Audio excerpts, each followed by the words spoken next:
stand up over here. I just want to add for everyone on this subject, I see everybody trying to think, they're trying to make their sexual projection out to be all innocent. Yeah.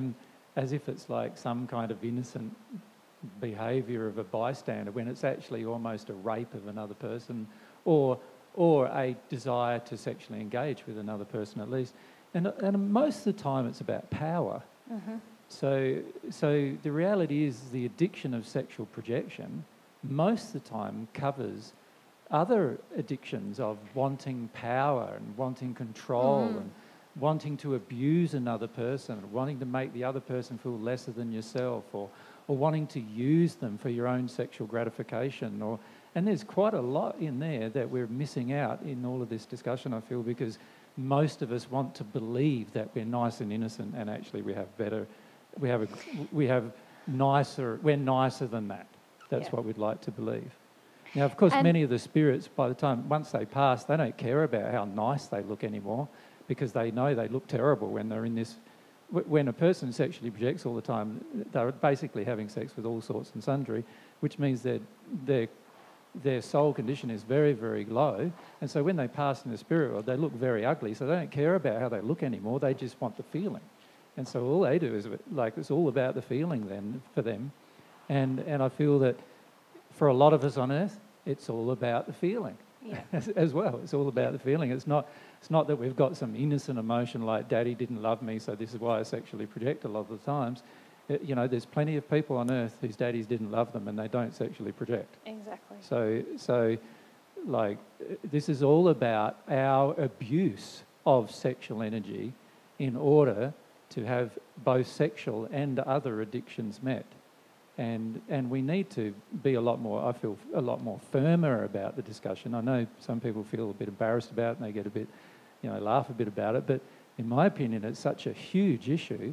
The sexual part of you is a huge issue, and when it's used out of control or out of harmony with the way God designed it to be, out of harmony with love, it does huge amounts of damage. Like 1/3 of the women on this planet generally are either abused or raped in the course of their lifetime. That's huge amounts of damage being done. And then if you add that to the spirit damage that's being done, and then there's the damage that's done intergender, back and forward between the genders, basically, and when you add that to the fact that all the sexual energy you absorb is like the part of the other person entering you.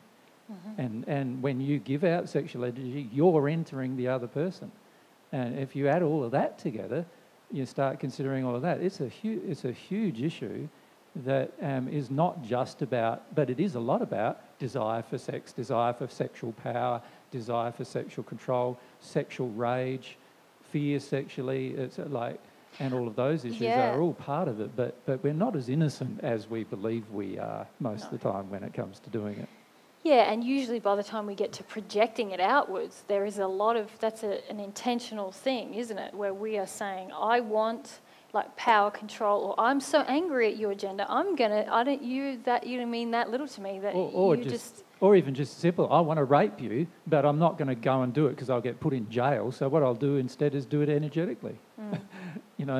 That's often, or if you're a woman, I'd like to have sex with you, but of course I'm not going to do it, be the first one to do it. So I'm going to, first project out all of this stuff that you can do it for me and with me, so that I don't have to feel like I'm a bad girl when you want to have sex with me. And also sometimes if you're a woman, many times you want a guy to feel sexually interested in you just so that you can reject him.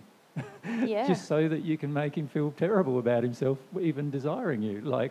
And so there's a lot of very dark emotions involved in this addiction of sexual projection, and we need to be very much more honest about, our true desire to do it, rather than go, it's all something to do with some grief, related to some belief system from our childhood. It's not often the belief that's underneath. Remember, the addiction covers the belief.